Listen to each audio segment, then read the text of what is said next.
success of an entrepreneur. We've raised the bar. Learn firsthand from successful business owners and create your own path to success. I'm going to show you how great I am. It's time to hit the road to growth with team lead of the Enriquez Group, Realtor Vinny. Hi, all you Road to Growth listeners. Today I have Lorna Watkinson. Did I say that right? Watkinson. Watkinson. Yep. Oh man, my batting average is definitely down these days. But so you're the founder and CEO of Vibrant Thinking, and we're gonna get into that. But I guess Vibrant Thinking, like, can you give us like a brief synopsis of kind of what you do?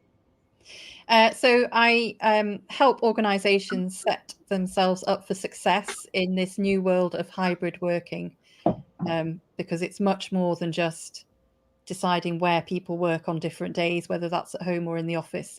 It's going to take a fundamental change of how we work, which is long overdue, in my opinion. Well, I mean, with pandemic, across a lot of different areas, a lot of communities, we've all had to kind of adapt and go remotely. I mean, half of my podcasts were in person, and now 99% of the time they've been through a different platform. So we're all adapting somehow. Yeah, it's a different way now. Definitely. Good. Well, so you're currently in the UK, correct? Yes, that's right. Yeah. Okay. So walk us through. I know a lot of your history was with Procter and Gamble, but I mean, talk to us about a young Lorna. I mean, what did that look like? A young Lorna desperately wanted to be a doctor. So quite different. And I, and therefore, my exam choices were all based off getting into university to study medicine and focused on sciences, therefore. And then I didn't quite get the grade in physics and realized I actually wanted to go to Newcastle, which is in the north of the country, so opposite end to London. And I just loved the north so much. That was where I wanted to go to university, and ended up doing psychology there. So I've kind of taken a bit of a winding path.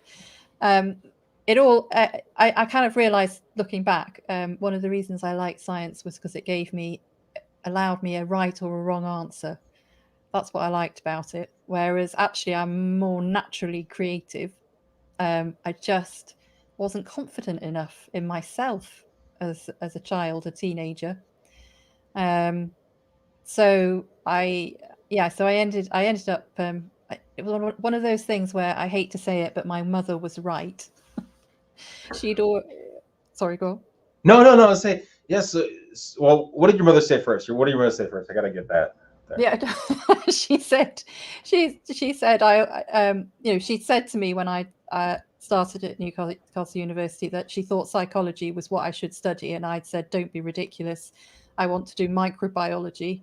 And then there was a moment where I was studying cell walls, and after the session, the kind of lecture, everybody came out so excited about cell walls, and everyone was yabbering across the coffee table about this. And I just thought, oh my God, this is amazing that they're so excited about it. But this is not mine. And I want to find something that excites me as much as that, which was psychology. And therefore my mother was right. Why do you think she said you'd be good in that field? It's because she was a counselor. And I think that, so it was part of her DNA, but it's about really, I think she probably could see that I was interested in people, kind of very empathic. Like I want to understand people, what makes them tick. That's just my natural way. Because, I find, if you understand what's important to people, and everybody has different things, then you can also figure out how they like to work, or what kind of work will drive them and motivate them, versus just giving them tasks and just thinking, well, this is work that needs to be done, so I'm going to give it to this person. Understanding, that some people really couldn't care less and just want to be given the task and told when they need to do it, and what output is needed, and somebody else who really needs to understand where it fits in. So it's just for me about I think I probably, for all I never actually became a psychologist as such. I use psychology on a daily basis. Do you think you said the reason why you went into the first field was based off of confidence because you needed either yes or no? Yeah. Do you think if you had more confidence or back then that you would have done a different field, and what field would that have been? So I would not have done the 3 sciences as an A levels I would have I think I would have probably been doing something in English and writing stories. Yeah. Using more my creativity that I realize I have quite a lot of. But yeah, I probably would have done English and been wanting to, again, as a 7-year-old, I would write stories and they would be the ones that were read out at parents' evening. But by 11, I was like, I don't like English. I like maths and science. So, confidence, I think, is a big thing. I think for a lot of people, knowing that you can do it, knowing you can push forward, and you were with Procter and Gamble for 17 years in the media aspect of it. You would think, I would think that has to have some confidence because you're in front of media outlets, putting things out there, and then starting your own company. Again, it's 2 companies, and then from there, you'd have to have some confidence to go on your own. What do you think that transition from someone that didn't have confidence to someone that does have confidence today, kind of where'd that come from? So I would actually say I don't consider myself as having confidence yet. Okay. But I think when it comes working at Procter and Gamble, oh my God, do you need to have confidence at times to stand up? I would say that by far and away the most difficult audience to present to are brand managers at Procter and Gamble. I will quite happily go and walk into a room full of CEOs these days and present to them because I know that they will be nothing like brand managers at P&G. I think what I learned at P&G was about having enough knowledge in your specialist subjects, because essentially media was, we were an expert department that brand people relied on. And therefore, as long as I was absolutely certain that I knew my topics inside out, I could go in there and be confident because I knew I could field any question. And when it then comes on to kind of starting your own business, I know that I've got friends who said for years that they wanted to start a business, and I could never see the kind of appeal of it, if I'm honest, until I found myself sitting on a weekend course to learn how to do pottery painting as a business, which I'd gone on to just explore opportunities to see what there was out there if I wasn't working at Procter and Gamble. I kind of knew I had to make a change. My daughter was 3, 4 at the time. She needed to see more of me. And at that point, I experienced and understood how powerful pottery painting could be in terms of taking you to a very different thinking space and being able to think outside the box, think very creatively, come up with solutions. Because in that 2 days, not only did I learn about how to run the business, I also created my business in that time. So it was up and running a week later.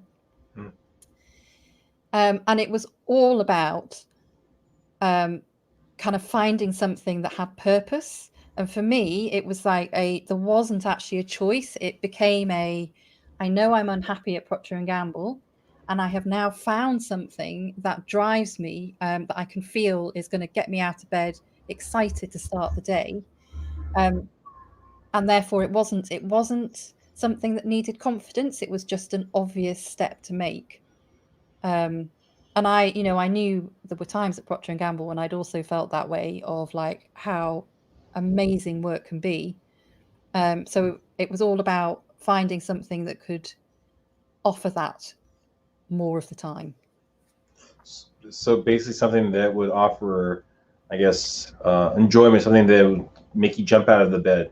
Yeah, it's about your why. I think more this is about really like what drives you, so that when you come across challenges and people that say you can't do this or that's not possible, that you like, no, I know it is possible. I know that there's a hurdle that we have to jump, but we're going to get through it, and that you figure out ways around it without missing a beat. Compared to, I think, the times when I was just doing a job at P&G, and there were times where it was like that, that, you kind of go, oh, it's not worth it. But if you really believe in something and you think it's so important to get it out there, and my thing for the pottery painting was, oh my goodness, I have to share this with as many people as possible.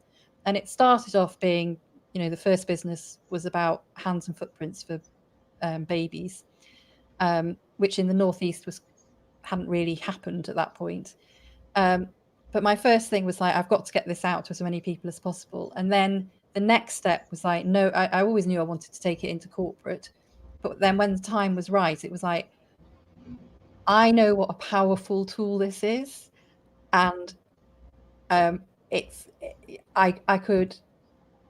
nothing was going to stop me taking it to the businesses. And the world kind of keeps catching up with my thinking, I'm finding. So again, when I first started the business, well-being wasn't really a word, whereas obviously now in the last 10 years, it's become a big thing. And then also with hybrid working. Where did that I need to tell everyone about this come from? Because I mean, I think there's two ways that people live their life, either going away from pain or going towards pleasure, right? And you had a thing of going towards pleasure, yet it had to be such a big moment, I guess, to say I need to tell this out there, a big experience for yourself to realize that pleasure of giving that to other people is going to drive you. You see, again, I mean, I don't remember it as being such a huge. I mean, I think probably I had a journey with P&G, and certainly the last year or so, I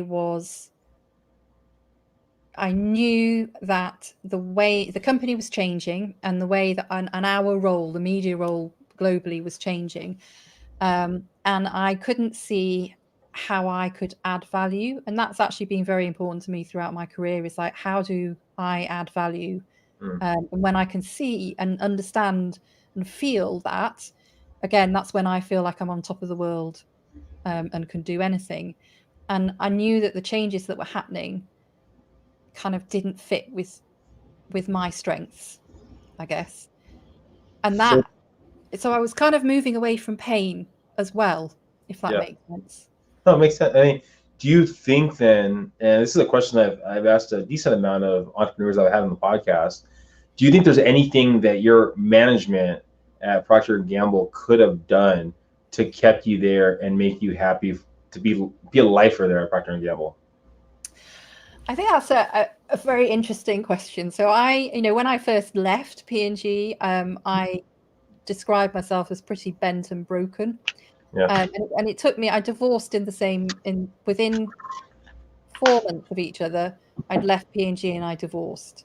I got over the divorce very quickly. It took me several years to get over P&G, because I felt very angry, because I felt, because I think I blamed the changes that they were making, that somehow that meant I wasn't good enough. I didn't have perspective, which I do now.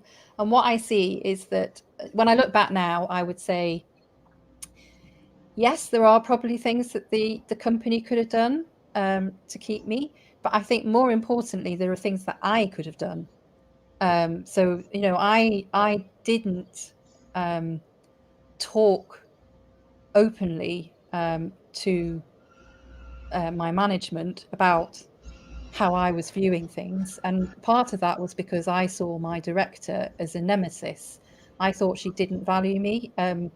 She's now a kind of a mentor, and she knows that I used to view her as a nemesis. um, but I was part of the problem. The way that I viewed things, how defensive I was in certain situations, I was part of the problem. And as soon as I saw that and realized that, I also saw that I could be part of the solution. But it was at that point, things had moved on and I'd left, and that's fine. I don't regret that. But if I would definitely do things differently, knowing what I know now. So let's say that you're the manager of someone that's in your spot or where you were before. And yes, you might have been the problem, one of the problems. But do you think there's anything that the manager or something that if you were in that situation today could do to allow them to feel comfortable to actually speak out? I think it's all about talking to people, talking as a human, not as a manager or a boss, but just having, and not necessarily saying, let's sit down and have a meeting, let's have a one-to-one, but having lots of regular touching base with somebody that just allows them to share how they're feeling right now in just little snippets, which people may feel more comfortable about, and getting a kind of picture and understanding somebody. It's about having empathy and being human for me. So if anyone listening right now that maybe has a subordinate or people underneath them, just having that ability to that dialogue. And I know we're leaning in a direction, and I would love your perspective on it. How do you define those roles where you're the manager and also so you're kind of telling them what to do, but also you're allowing them a level that they can actually be open and honest and not feel like they're going to get reprimanded if they can tell you something? I think so. That's something. So all of these things are not anything that happens overnight. So if you don't have this relationship right now, it is going to take time, and it's about. So from the work side, it's about giving people ownership and trusting them. So it's about saying giving them the project, being very clear about the expectations of outcomes and the timings, and measuring the outcomes rather than the activity that happens in between, and not sitting on somebody's shoulder, all of which are implying, if you are sitting on somebody's shoulder or constantly asking for updates, they're all implying that you don't trust somebody. And the most important thing to build here is the trust, because when you have trust, that then automatically starts to allow those conversations to happen where somebody feels that it's okay, it's going to be okay to talk to this person about something they might be struggling with. But it's something that takes time to put in place, and you have to be in it for the long term, not just to tick a box. Makes sense.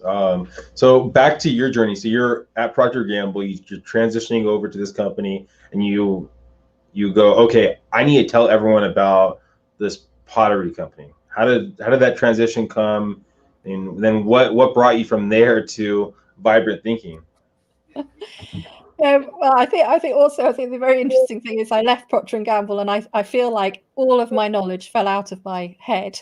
And I started again. Essentially, I kind of took the view of like, well, everything I've learned from Procter and Gamble is irrelevant because they had millions of pounds worth of, or dollars, of budget, for their advertising, their marketing, and I have, a few hundred.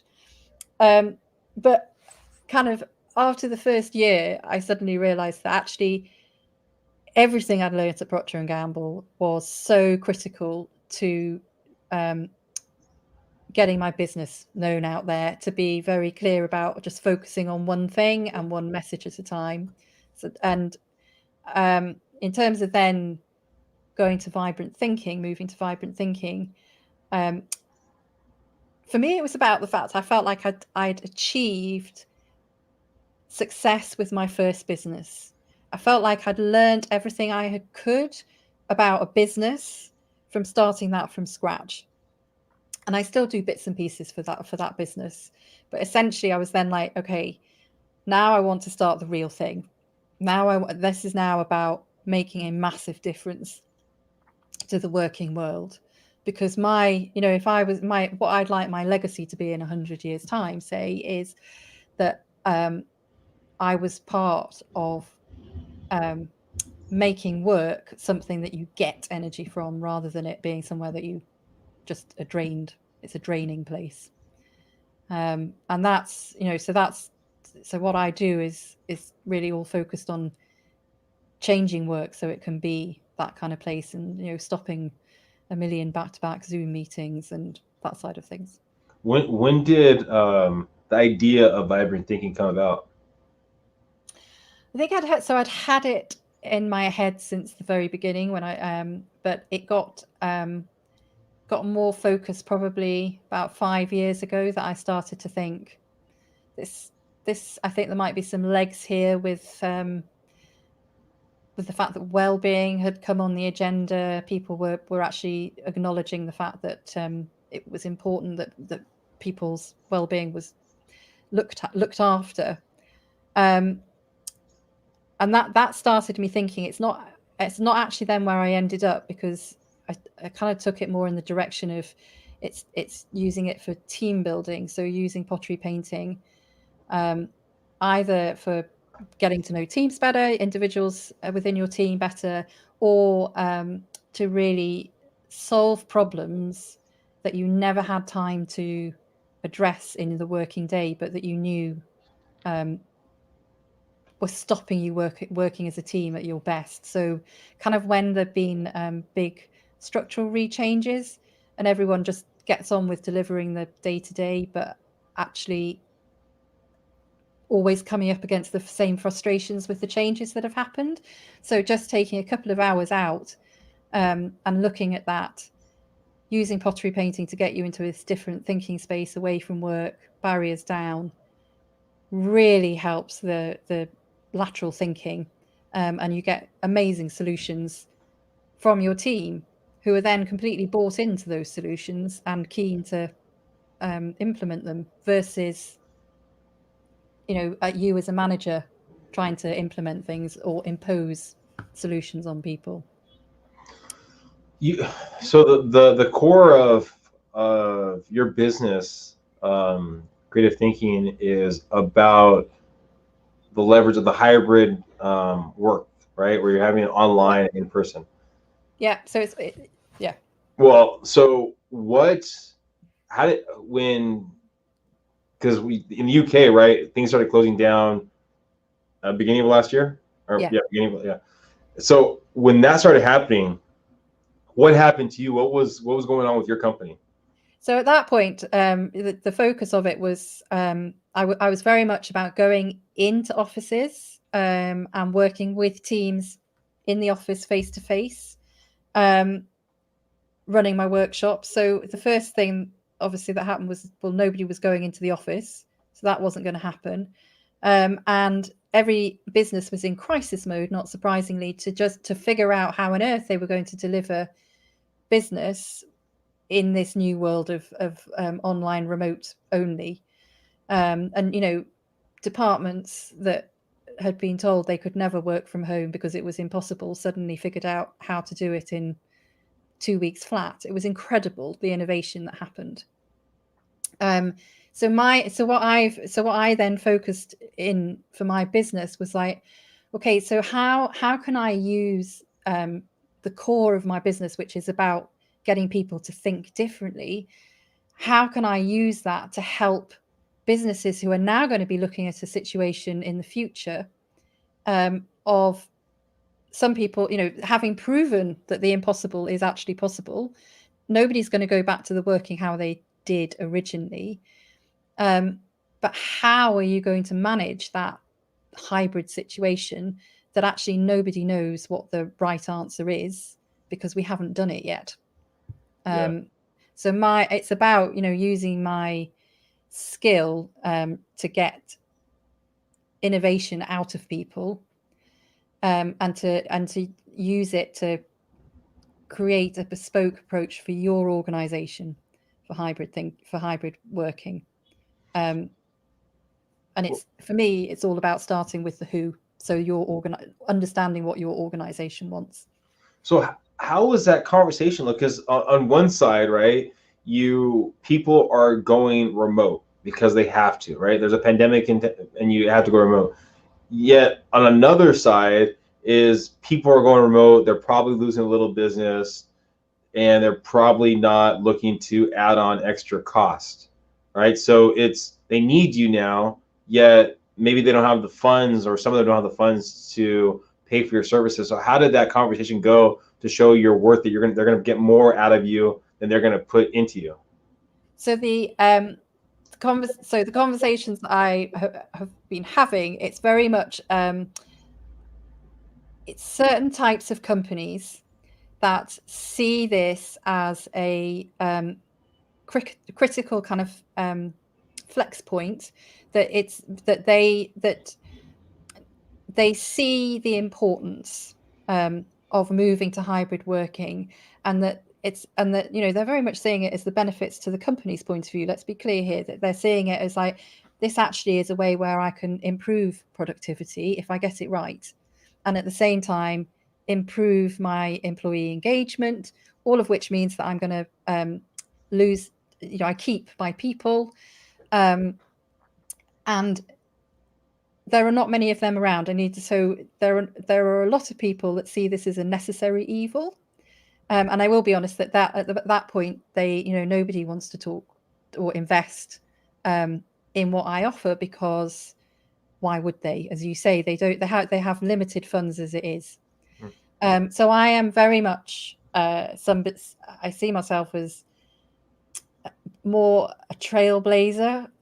So it's smaller companies that are seeing this as an opportunity, versus some of the bigger companies that perhaps see it as I said, a necessary evil, something to accept. Now, building this company, especially during a pandemic, what do you think? Have been some of the biggest struggles of kind of expansion and growth for yourself? For myself? Well, so yourself or the company, either way. Yeah, so for myself, it was like it's suddenly needing more resources than just me.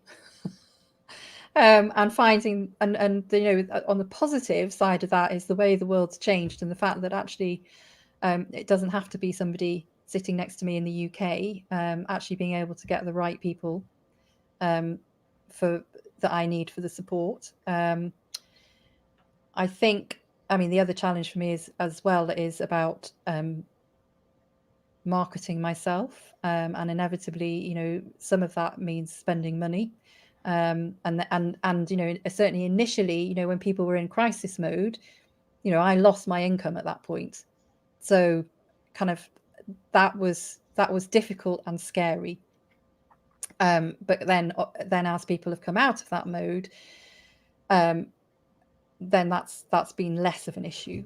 And I think for the clients, I think the biggest challenge is really actually being able to take a step back, to be able to look at this as a bigger picture, and not go down what I call what if rabbit holes. So often clients start from I do see, I totally see hybrid working as a benefit, and this is something that I really want to keep for my, I want to put in place for my organization.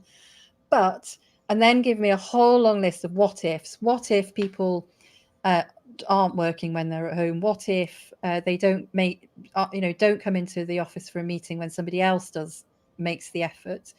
What if everybody wants to work Tuesday to Thursday in the office, but Monday to Friday at home?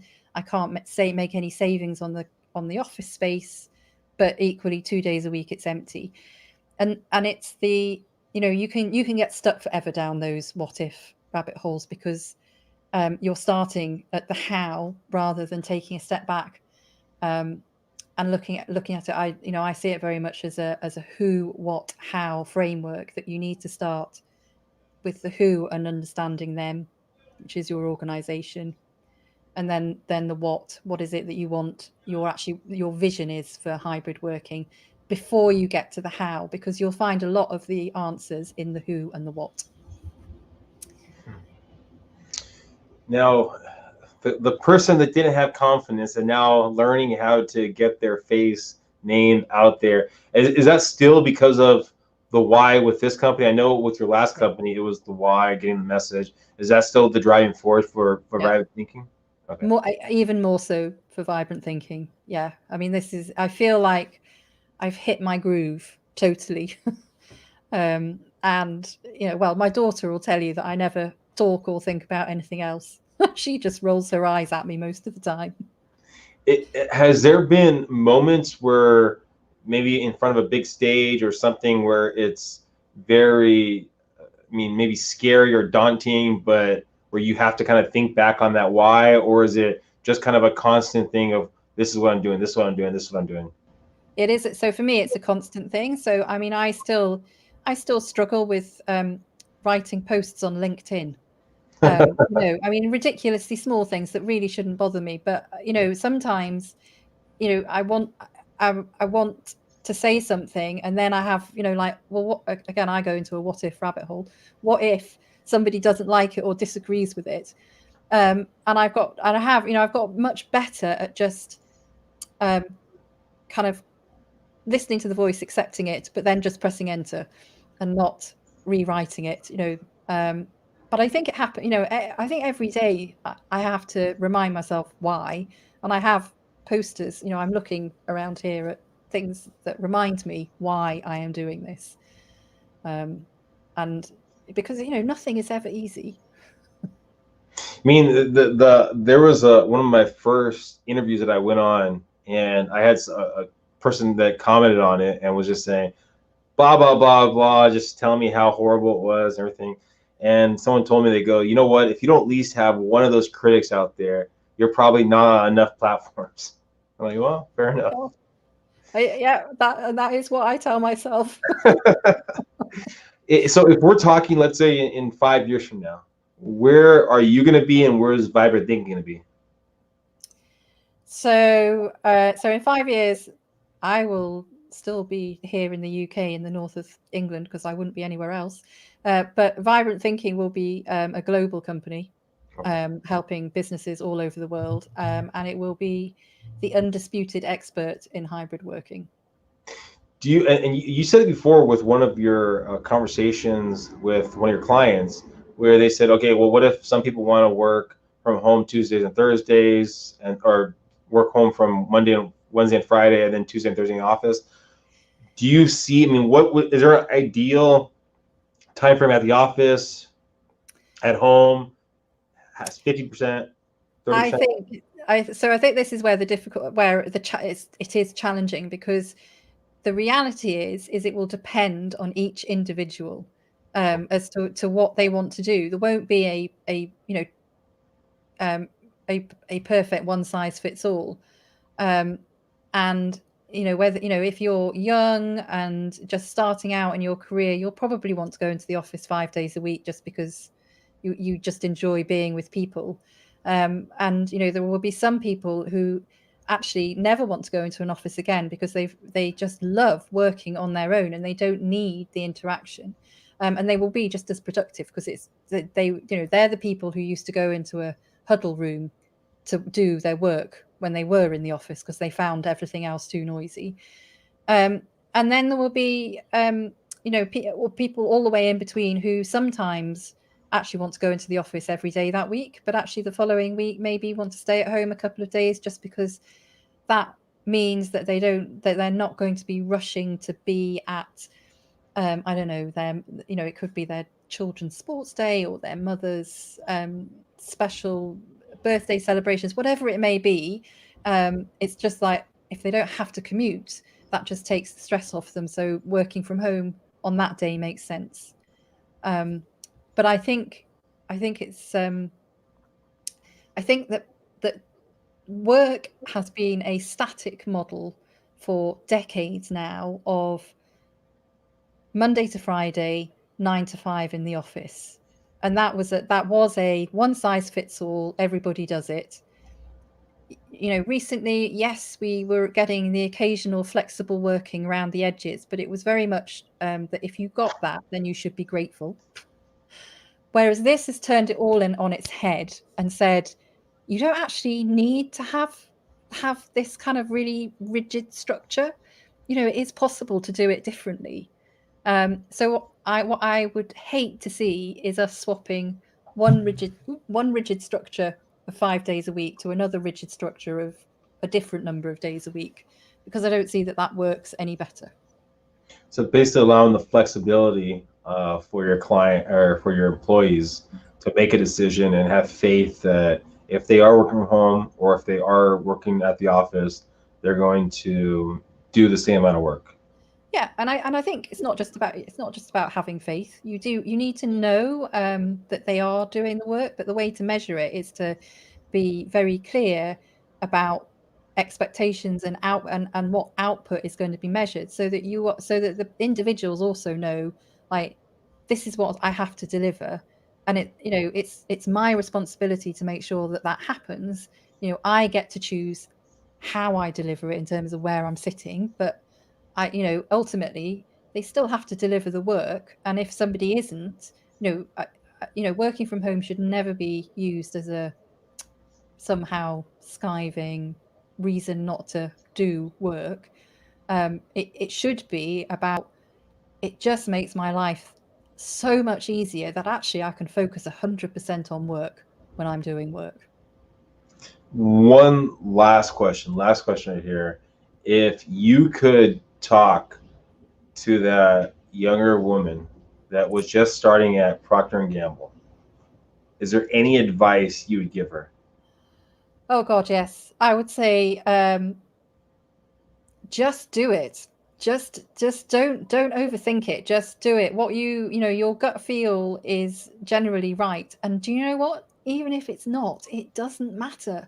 Getting it, it's not about getting it perfect first time. It's more important to move forward and make progress than to sit back and do nothing, waiting for that for it to be perfected. Love it. Well, thank you, Lorna, for being here. Hopefully everyone listening got some great nuggets from Lorna. I mean, we're in a time where we're trying to transition in the office back. I know in San Diego, California, United States, we're opening up in June, and people in the offices getting back in there, but there's still, like you're saying, that hybrid of working online in office. So yeah, hopefully everyone listening got some great nuggets. Follow Lorna, follow her platforms. Is the best way through LinkedIn, or what's the best platform or way to follow your? Yeah, it's LinkedIn. I should just say it's Lorna Helps on LinkedIn, which is my maiden name. I'm in the process of changing everything, so it's Lorna Helps. Yeah. Oh, so that is your maiden name. I thought it was like a tagline, Lorna Helps. Like, don't worry, Lorna Helps. Yeah, no, it's a real name, and I've just realized it's a great marketing ploy as well. Yeah. Well, thank you again, Lorna, for being here, and everyone listening, please subscribe, please share, follow Lorna, and have a great one. On to the next one. Thank you.